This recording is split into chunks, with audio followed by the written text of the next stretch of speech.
Let's see. Sorry, just a couple of technical difficulties on this Friday, right? Hey, Jim. Hey, good afternoon. Hey, good afternoon. Okay. I thought I had really lost you there for a second. But what's a webinar without a technical difficulty, right? Okay. I did the housekeeping while we were going through that. So I think we're ready to get started. Again, welcome everyone. We're very excited to have you here. You guys have probably heard so many articles on the internet claiming AI is going to revolutionize procurement, but what does that actually mean? And where do you start? So we have Jim O'Rourke here with us today to distill it down to the three core ways AI is truly upscaling procurement. And these are the levers that are going to create real business outcomes. So I'll tell you a little bit about Jim. He is an award-winning CPO and supply chain executive. He's had over 25 years of experience driving transformation across global CPGs and private enterprises. So welcome, Jim. I'm very excited to have you with us today. Thank you. Great to be here. Great. And with that, let's go ahead and get started. So, as many of you know, we are in an unprecedented pace of change. We're operating with new things coming every day, every week, and we're moving faster than ever before. Yeah, super fast. I mean, I'm a shoe girl, not like a Carrie Bradshaw type of shoe girl, like somewhere in between. And the fact that I can put shoes in my cart and check them out within 5 seconds, Jim, is very, very dangerous. And you know what? We're even passing bills faster than ever. I mean, we're just moving so fast. Absolutely. We are going wicked fast, and technology adoption is accelerating like never before. Even my dad has Apple Pay. Oh, wow. Let's tell people how fast we're actually moving. So, we're going incredibly fast. Think about the radio. It took 38 years for 100 million users. Yep. TV did it in 13 years. And Internet adoption was about four. yep. And ChatGPT, well, I want everyone to guess because this is kind of crazy. 60 days. Can you believe that? 60 days. We are indeed in exponential times with things running that quick. Yep, we absolutely are. Um, I'm going to actually hand it to Jim to talk about, to take us back to the future. Yeah, so let's go and think about on-prem, right? Everybody's familiar with that.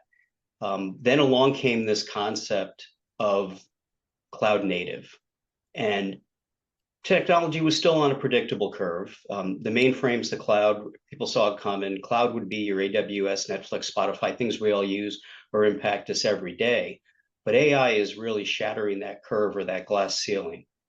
Mobile native, iPhones, Droids, that is a whole game changer. iOS gets every 6 to 10 days it gets updated, and then we have to wait to use our phone.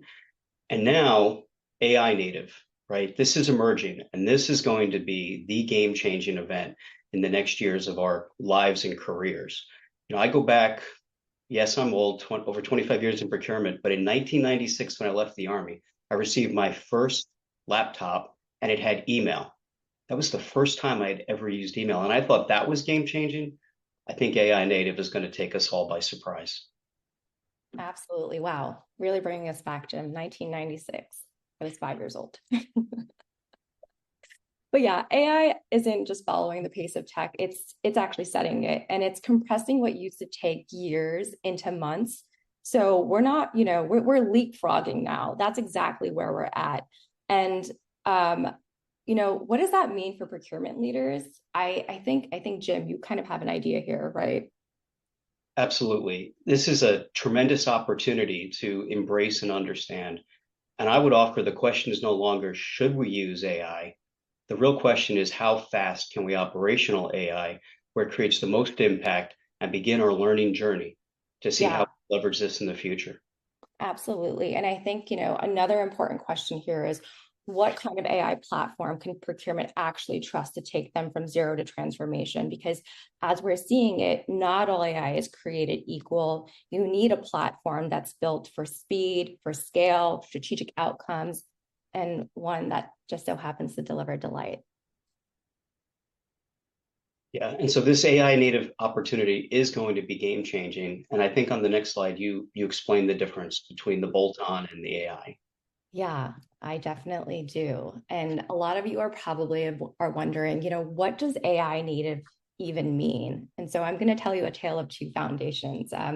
I didn't draw this. ChatGPT actually drew this for me, and I think it did a really good job. But to give you a better visual and story, most procurement platforms treat AI like a last minute renovation. So they're bolting on these smart features onto outdated systems. It's like slapping window AC units, as you see here, on a house with no central HVAC. Sure, like you can cool this room, right? But the whole system stays clunky and efficient.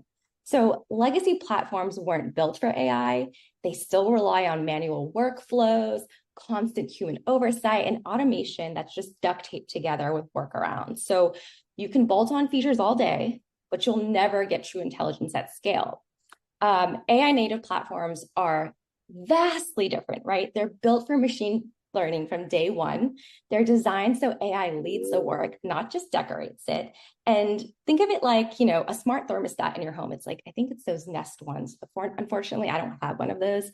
I live in New York City. So, it's like, I guess we'll just open the window. I have an HVAC unit actually.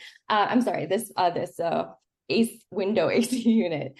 But a smart thermostat changes to become better over time. When a new tech update is pushed, it automatically updates. And so where retrofits, you're crawling through chaos and configurations, AI native platforms deliver this value in weeks. And so with AI native, intelligence isn't just added, it's embedded. And that's what makes all the difference. So, yeah, I'm actually delighted to tell you all that level path is AI native and timing is everything. And that is a shameless plug. Yep, absolutely.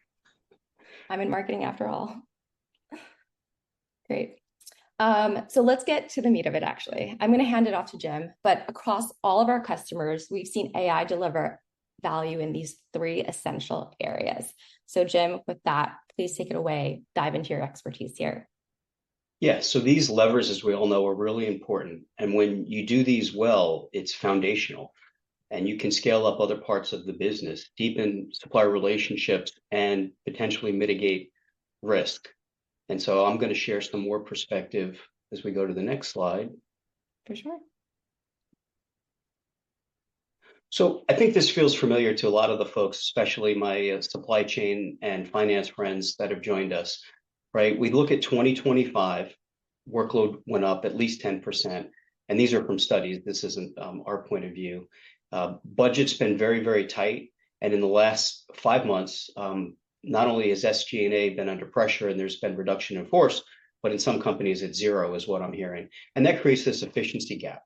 And so in procurement specifically, we're being asked to do more with the same resources or potentially less. If you think about this year, unprecedented, the tariffs again and again, go to bed on, Friday, it changes on Saturday. The Baltimore Bridge crisis caught us all by surprise. And then ongoing supply chain volatility, the ability to secure supply, and then throw in the global social economic problems and the pressure on the value chain is growing. And with SG&A and some orgs gone flat or some are even doing a zero-based budget exercise, the efficiency gap and the work is piling up. And that's where an AI native platform with level path being one of them can come in. It can help close the gap. It can speed up common workflows. It can reduce some of those manual arduous tasks. And it can give teams real-time visibility so they can collaborate with their other functions and reach better decisions together that keep the business moving forward. And I have a really good customer story here, Jim. So one of our customers, Acrisure, a global fintech and insurance brokerage firm handling thousands of supplier relationships. So before AI, their team could only handle a limited number of sourcing events, right? There was tons of manual steps, such slow intake, and like way too many touch points. So after implementing these AI-powered workflows, each employee was actually able to manage 10 times the amount of sourcing projects Now, this didn't cause their team any burnout. They didn't have to add additional headcount. So it's not just automation. We're actually seeing real efficiency at scale. So I think like we have some great customer stories, but this one is definitely one of my favorites. Yeah, that's powerful. And if we think about the tasks that can take hours, a good example would be supplier scorecarding. People might do that once a month or even quarterly, but the work that goes into gathering all of that information from the on time and full that you have to get from planning operations combined, the impact to our plants in terms of robustness of the supplier's quality and the ability for them to quickly solve technical problems, we have to dig for that. And residing in one platform can eliminate that, and the systems could talk to each other a lot easier and give us real-time visibility, which we'll talk a little more on the next slide, I think. Yeah, for sure. Let's move on. Great. So as you think about strategic value, certainly cost reduction is one of those levers that AI can help us unlock. Process efficiency and uplift from automating a lot of those tasks that have to be done. And then category savings. So I'm just going to talk a little bit about all of those. When we think about supplier scorecarding or supplier problems, we usually look back retroactively. And that means stuff has happened way before we were aware of it or were able to do something about it. And those ankle biters can turn into really significant issues. And as we think about supplier management, oftentimes in our contracts, we have notice of breach where something hasn't gone right, failure to perform. And those times to cure can be 30 to 90 days. So if you scorecard quarterly, you then put a supplier on notice of breach, you could be 180 days, half of your year, where you're struggling with an underperforming supplier, and it's hard to change your strategy on the go. So that's one area. When we think of process efficiency, it's really important when we look at our category managers, where should they spend their time? They should spend their time with their internal stakeholders, and they should be creating the future sourcing strategies. You need at least a 1 to 3 year plan to do a good job, and you need to manage that supplier relationship. And if they're inundated with other tasks, they don't have time to do that. And this is a theme I've heard from the teams I've coached over my years. The last area is when we think about category savings and how we think about driving that. The example here would be the tail. The tail is often the area where we don't have the time, we don't have the bandwidth, we don't have the visibility to get to. But yet the tail, if managed properly, can get to at least 10% savings, if not 15. And so when we think about better insights, better spend visibility, and standardizing the intake process so that our stakeholders can get to the right buying channel, whether it's a catalog or a buying desk, or in the case if you're outsourcing, do you have a BPO? So those are some of the examples where this can all help. The last thing, I'll go back to the efficiency uplift. A lot of us are familiar with BPO or business process outsourcing. So that's some of that tactical work that has to get done that we outsource, and usually it comes with savings. And you think about consulting firms. There's a reason that the largest firms have overseas operations in South America, Philippines, India. Well, I would offer that efficiency, you no longer need teams of analysts to go create a spend cube, create the insights, and know where to go hunt to drive value and action quickly. You're actually able to do that. And then think about the exciting part on an M&A, right? We have to get the data, we go through the clean room, we have to organize it, we have to figure out a pro forma in order to say, is this going to be accretive to the companies? And I think that AI is a tool that could get in there, take out that information, get it to the right GL codes, and really help us get actionable insights faster so that we can start to deliver on the value that we saw. Yeah. And I actually have a really good customer story here too that talks to just how, level path customers were able to drive better strategic supplier relationships. And of course, it also aided in process efficiency uplift. So Padnos, a steel recycling company in the United States, runs a fleet, right? So when a truck broke down, the process was basically a mess. The driver calls the coach, which I believe is their manager. The coach then calls a decision maker to, make the decision on what they need to do here. Then that person will then call a supplier. So there's multiple calls, paper invoices, tons of wasted time. But now with Level Path, the driver just pulls over, opens the mobile app, submits a repair request, a supplier is dispatched instantly, a PO gets generated automatically, routed to Coupa seamlessly, right? And it's done. So there's no more phone tag, there's no more paperwork. They've saved over 6,000 hours, right, across the driver's time, the coach's time, the supplier's time, and their drivers and suppliers are thrilled. So I think, that's what like streamlined AI powered procurement looks like. And that's just some of the areas where our customers are driving true strategic value. Wow, that's a pretty fast and efficient way to go get the help you need on the road. Oh yeah, absolutely. It's not like waiting hours for AAA to come by, right? I mean, it sounds like it was like that in the past, but now it's much, much more efficient. All righty. Cool. Let's move on. Okay. Left side, the current state, I think that a lot of us find ourselves having lived or still living in the current state when we think about manual data entry, chasing down spreadsheets, policy gaps after audit. The future state, not all of this is being done, but the potential is certainly there. And it's what's possible. Some of it isn't turnkey. Not every company's here on their journey, but some are beginning to automate intakes or enriching supplier data. Some of the tools you can actually put all your supplier data there as a repository. And that's where AI native can make the difference. You don't have to duct tape or bolt on something everyone will tell you SAP can do this, Ariba can do this, Coupa can do this, but you always have to bring something else. It's always an and. There aren't many standalone platforms. And so I think when you look for real-time accuracy, analytics, guided workflows, this can happen with the right future state of AI. Yeah. Okay, so let's talk about your business compliance, right? That's really important. And this is data from an IBM survey that was done in 2024.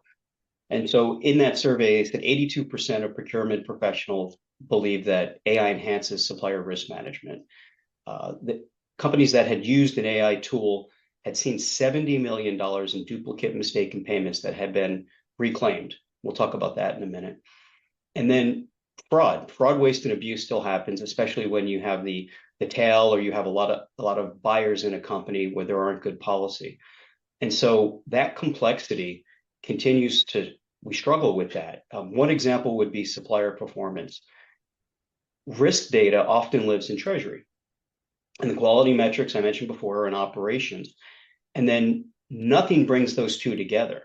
And so when you want to go look at a supplier risk and decrease the risk of a supplier who's underperforming or has other financial duress, you would often have to cobble all that together. It would take a really long time. You had nothing real time, so you're back to being reactive. Or you would bring a financial services firm in to do that work for you, who might have better tools than just the D&B. Early detection of risks, as you think about in the past, we often would find things by error, and we didn't have really good forensic accounting. But now you have tools where you can literally monitor spend, you can look at patterns, and you can look at recurring spend that doesn't quite make sense, double click quickly into it and find those anomalies before something gets worse or gets bigger with more risk. And that's reputational risk too. And then, finally, the fraud and error, not all the fraud and error is nefarious, but a lot of duplicate spends. And in my career, every 2 or 3 years, we went out and we paid somebody to go do a forensic accounting exercise to the contract, to the price paid, to the invoice, to the escalation, de-escalation. And we would normally give them 30% contingency to go claw back money that we should have had ahead of time. And as I think of that from a working capital standpoint, why do I want to tie up millions in payments that shouldn't have happened when I can look at it real time and prevent that from being a diluted impact to the institution? And then forecasting and accuracy gains, right? Forecasting, you think about how many systems, even if you're on Blue Yonder, you still have to turn that into a demand signal. You still have to have a minimum order quantity. And again, you're reactive. When a supplier misses, now you have to go hurry up and get trucks into the plant. And so that's an area where you could very quickly accelerate the visibility, which is what most of this is about, and identify operational supply risk and do something about them more rapidly. And I think I will say, for system wise, I have taken Ariba, Zycus, Coupa out many times because it underdelivered on the pro forma that we sold it into on the business. And then we're struggling because some people had adopted. At Treehouse, what we did on Treasury is we took financial signals and quality indicators together and we started to do proactive management. But I would say that's more of a future state, but we had begun to do that with good results. Yeah, I remember hearing that story actually. And we might be publishing that soon, so we can have it out to folks, but that's pretty impressive, Jim. All right, so we have gone through efficiency, value, keeping your compliance, keeping your business compliant. Let's tell folks how they can actually scale AI. Yeah, so you have to, first start and say, okay, what do our shareholders need? What do my internal customers need? And does my operating model match that? Then we need to look at where it makes sense to automate. And we'll talk in a minute about how to start. But you want to make sure that there's a place where the analytics and the data visibility is going to do good and have a positive impact. Then you want to pick carefully, where do you want to start your AI journey in the execution? And then explore ways, once you've begun to learn, are there other places in the procurement ecosystem that we can continue to evolve? As you go along this journey, then you want to scale and you want to bring on bigger projects for broader adoption and confidence. And then you have to work with the procurement team, right? This is new to a lot of them and they have to be trained. And it takes a lot of effort when you deploy a program to do that. Yeah, absolutely. We're actually seeing this on the marketing side too, right? It's you do have to start small, and that actually kind of leads into this. But I want to ask you a quick question, Jim. When Sure. you hear AI, what's the first feeling that hits you? First time I heard it, I was frightened. Well, why? Tell us why. Why were you frightened? It was the unknown. There was a lot of misinformation that was out there, and the AI we'd seen in the movies growing up, it was all bad, and it took things over or almost caused World War III. And so it was frightening. But now I look at it, and it's much more exciting. I think I've evolved in my own journey, and I think about that risk, cost, complexity. Is it going to work? Was often the question, and procurement tech has that historical overpromise and underdeliver. We don't have a good credibility or track record. And so you had an 18-month rollout and it never produced the value. And so when I think about that frightening, it frightens other functions too. And instead of saying AI can fix everything, which maybe it can, I'd offer you always want to start small, which is what we're trying to point out on the left with that project that's actionable. Yep, absolutely. I think you want to focus on a real problem, whether that be step one or step five in the process, it has to be small and it has to be something that your team can immediately feel. I think you have a really good example here, Jim, from your previous company that you can share with us, right? Yeah, absolutely. So we had a very large seven-figure problem that was looming before us, and we saw a very specific application of native AI that would improve the process, the intake, the adherence to reporting this issue, and that was what we promised to deliver. We would solve that seven-figure issue quickly. We said in 6 months. Well, in the span of 6 weeks, we had a 200% ROI on the investment, financial investment where we had to, buy the tool, but then also the deployment. We looked at what did we gain in efficiencies in the field. Now, harder to measure the FTE gain, but I can tell you that it was the most popular discussion. Every time I went to a manufacturing plant, the users of that tool couldn't rave, broadly enough about how great it was to be there and how much easier it made their lives. So you focus on what matters, you focus on what you expect to work, and then you scale, which is the journey that they're undergoing right now. That's a pretty impressive ROI in just about 6 weeks. I think that's probably one of the greater ones that we've seen so far. Awesome. Well, we want to leave time for everyone's questions. So if you have any questions, please drop them in the Q&A. We are happy to have Jim answer them. I think we have one. Oh, we do have one, Jim. Okay, so how will sellers use AI during the negotiation and sourcing process? How to accelerate it? How will sellers use AI during the negotiation and sourcing process? How do we see that happening? Yeah, I think that we have more information, and so it works both ways. There's an organization called Clupify. It's a startup company, and they're using AI to do should cost models. So they start with a hypothesis, and it informs both sides on what a carton should cost, what a can, what a corrugated box should cost. And so I think it's coming in more and more where people are arming themselves with better tools. And I think negotiation is nothing more than preparation and knowing what you know and don't know. And it can help fill in some of those blanks really quickly. We have another one here, actually. I think Bloody is wondering, how involved were you in pharmacy procuring, if you have been?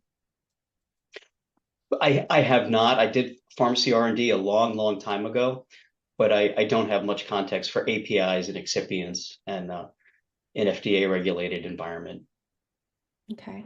And then someone says, Nick actually says, do you see AI replacing services like Coupa, or are they morphing? I think you're going to see a convergence of those things. For people who've adopted Coupa and put in the money, I think you're hard pressed to just move away and invest in another tool, right? Like I said earlier. But I think it's going to change. I think those platforms are going to change. And ultimately, somebody's going to come up with a Coupa or Zycus or an Ariba that is AI native. If it's not level path, somebody else will go get there. I don't know if that's in their plans, but it's going to change, and it's going to change the way we do work. I mean, Yeah, GPT, just think about how easy it is to do research or build out a quick case study. exactly. But there's a lot of untangling there, right? Because those are I mean, you could call legacy platforms, but there's got to be a lot of untangling before you can actually get to that AI native platform that we're talking about today. That's right. You're talking about a heavy lift by the IT people to help with that implementation. Yeah. Yeah. And then one last question from Manish. With the rapid evolution and increasing availability of AI tools in the market, what strategic considerations do you recommend for companies deciding whether to invest in a new AI platform, especially when it's difficult to predict how well it will integrate with our existing systems? Yeah, so I think you need to do this in a multifunctional effort. You want to go talk to the other stakeholders and you want to bring them along. I don't think procurement as a lone wolf to go out and solve this, it's the right, or even procurement and finance. You really have to work with those stakeholders and you have to build the business case of what can you solve that's proof of concept. And so I'm agnostic, candidly, on what the best platform is going to be. But I think if you do it together with other functions and you are 100% transparent, it will make things go a lot smoother when you reach that decision point and you can build out the business case. Agreed. Thanks for that. Okay. And we're going to wrap up there because we're a minute over. But I just wanted to put in the shameless plug for our AI, for Level Path's AI master classes. We're going to be starting on July 25th. We're basically taking procurement folks who are AI curious into being AI adventurous. Please join us for our first one with SSM Health. And with that, we just want to thank you and let us know where you can find us. Thank you, Jim, for sharing your expertise with us today. We really appreciate it. And yeah, I hope everyone has a great weekend. Thanks. I enjoyed it. And for those that have questions and follow up, please feel free to send me a message. I'll get back to you. All righty. Thanks, everyone. Bye-bye.